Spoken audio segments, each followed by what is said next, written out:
நாரதர் அப்படின்னு சொன்னாலே தேவர்கள் எல்லாம் பதறுவாங்க. அதுக்கு எந்த இடத்துக்கு போனாலும் ஒரு கலகத்தை உண்டு பண்ணி விடுற அவரோட சுபாவம் தான் காரணம். இவர் கலகத்தை உண்டு பண்ணினாலும் அது கடைசியில் நன்மையில் தான் முடியும். அது யாருக்காவது புத்தி புகட்டுற மாதிரியான செயலாக தான் இருக்கும். அப்படி அவர் பண்ண ஒரு கலகத்தை தான் இன்றைக்கி நம்ம பார்க்க போகிறோம். அவர் செஞ்ச கலகத்தால் யார் தெளிவானாங்கன்னு இந்த கதையில் கேட்கலாம். நீங்கள் கேட்டுட்ருக்கிறது கதைவாசம். உங்கள் கூட நான் நந்தினி பேசிகிட்ருக்கேன்.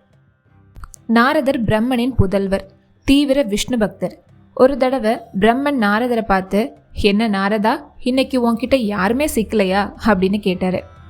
உடனே நாரதர், நான் கிளம்புறேன்ப்பா அப்படின்னு அந்த இடத்தை விட்டு துவாரகையில் கிருஷ்ணரை பார்க்க வந்தார். அங்கே அரண்மனையில் கிருஷ்ணரும் கருடனும் பேசிகிட்டு இருந்தாங்க. அவங்க கண்ணில் படாமல் ஒளிஞ்சு நின்று என்ன தான் பேசுகிறாங்க அப்படின்னு கேட்டார்.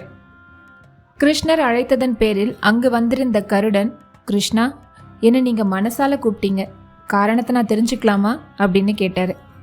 கிருஷ்ணனுக்கு எங்கேயாவது போகணும்னா தன்னை விட்டால் வேற ஆளே இல்லை அப்படிங்கிற தலைக்கணம் கருடனுக்கு இருந்தது. இது கிருஷ்ணருக்கு தெரியாமல் இருக்குமா? அவரும் தன்னோட லீலையை ஆரம்பித்தார். கருடா, உன்னால் எனக்கு ஒரு காரியம் ஆகணும், பண்ணுவியா அப்படின்னு கேட்டார். கிருஷ்ணரே, என்ன இப்படி கேட்டுட்டீங்க? எனக்கு கட்டளையிட்டீங்கன்னா காரியத்தை சிறமேற்கொண்டு செஞ்சு முடிக்கிறேன். இந்த கருடனால் ஆகாதது எதுவும் இல்லை.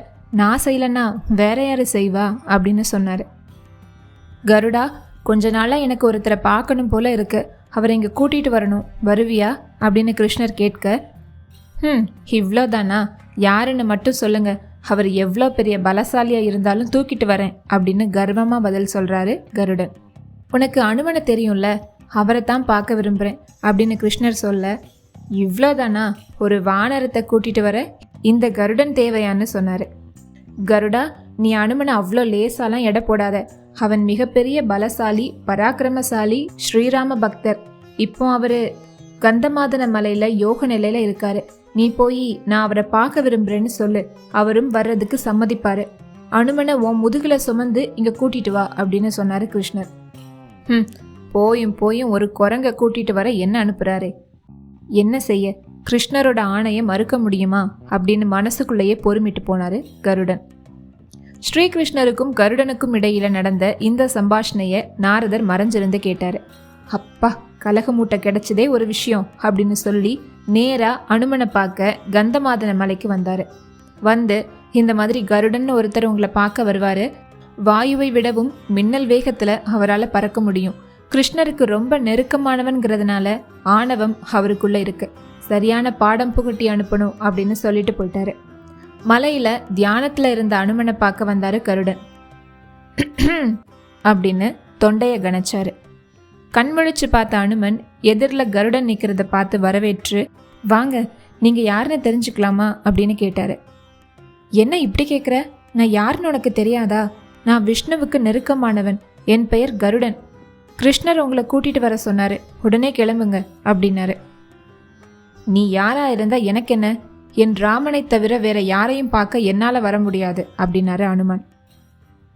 கிருஷ்ணரோட கட்டளையை அவமதிச்சதுனால அனுமன் கிட்ட சண்டைக்கு போனாரு கருடன். 2 பேரும் கடுமையா சண்டை போட்டுக்கிட்டாங்க. கடைசியில அனுமன் கிட்ட தோத்து போய் திரும்பினாரு கருடன். என்ன நடந்திருக்கும்னு அந்த மாயக்கண்ணனுக்கு தெரியாதா? இருந்தாலும், கருடா, என்னாச்சு, அனுமனை எங்க அப்படின்னு கேட்டாரு. கிருஷ்ணரே, அந்த வானரம் திமிரு பிடிச்சது, ராமனை தவிர வேற யாரையும் பார்க்காதான், கூப்பிட போன என்ன அடிச்சு அனுப்பிடுச்சு, ரொம்ப பலசாலியாகவும் இருக்கு அப்படின்னு சொன்னாரு. ஓ அப்படியா, அனுமன் ராம பக்தர்ல, அப்படிதான் இருப்பாரு. நீ மறுபடியும் அனுமன் கிட்ட போய் துவாரகைக்கு ஸ்ரீராமன் வந்திருக்காருன்னு சொல்லி அவரை கூட்டிட்டு வா அப்படின்னாரு. மனசே இல்லாம கிளம்பினாரு கருடன். கந்தமாதன மலைக்கு போய் அனுமன் கிட்ட, துவாரகைக்கு ஸ்ரீராமன் வந்திருக்காரு, உங்களை பார்க்கணுமா, வாங்க அப்படின்னு கூப்பிட்டாரு. அப்படியா, சீதாதேவியும் வந்திருக்காங்களா அப்படின்னு அனுமன் கேட்க, இல்லை, ஸ்ரீராமன் மட்டும்தான் வந்திருக்காருன்னு சொன்னார் கருடன். நான் ஸ்ரீராமனை சீதாராமனாத்தான் பார்க்க விரும்புகிறேன், நீங்கள் போகலாம் அப்படின்னு அனுப்பி வச்சிட்டாரு அனுமன். அனுமன் மேலே கோபமாக வந்துச்சு. இந்த வானரத்துக்கு எவ்வளோ திமிரு அப்படின்னு புலம்பிட்டே கிருஷ்ணர்கிட்ட நடந்ததை சொன்னார். ஓ அப்படி சொன்னாரா, சரி, சீதாதேவியும் வந்திருக்கிறதா சொல்லு, இப்போ மறுபடியும் போய் கூட்டிட்டு வா அப்படின்னாரு. நான் யாரு? சாட்சாத் விஷ்ணு பகவானோட வாகனம், நான் எப்பேற்பட்டவன், நான் போய் ஒரு குரங்கை எத்தனை தடவை கூப்பிடுறது அப்படின்னு எரிச்சல் பட்டாரு. என்ன செய்ய, சொன்னது கிருஷ்ணனாச்சே, தட்ட முடியுமா? மறுபடியும் சீத்தையும் உடன் வந்திருக்கிறதா சொல்ல அனுமன் உற்சாகத்தோட கிளம்பினாரு. என் மேலே ஏறி உட்காருங்க அப்படின்னு கருடன் சொல்ல, வேணா நானே வரேன்னு சொன்னாரு அனுமன். என்னது, நீங்களா வர போறீங்களா? நீங்க எப்ப வந்து சேர்றது? நான் அந்த வாயுவை விட வேகமா போகக்கூடியவன். என்னை விட வேகமா போகக்கூடியவர் இந்த 7 உலகத்திலையும் இல்ல. பேசாம என் மேல ஏறிக்கோங்க அப்படின்னாரு கருடன். அனுமன் வரவே முடியாதுன்னு சொல்ல, சரி என்னவும் பண்ணட்டும் அப்படின்னு அலட்சியமா துவாரகைக்கு வந்து சேர்ந்தாரு கருடன். கிருஷ்ணரே, நான் எவ்வளவோ சொல்லி பார்த்துட்டேன். அவர் என் கூட வரமாட்டேன்னு சொல்லிட்டாரு. தனியாத்தான் வருவாராம். எப்போ வருவாரோ, எத்தனை காலம் ஆகுமோ அப்படின்னு புலம்புனாரு. கிருஷ்ணர் சிரிச்சாரு.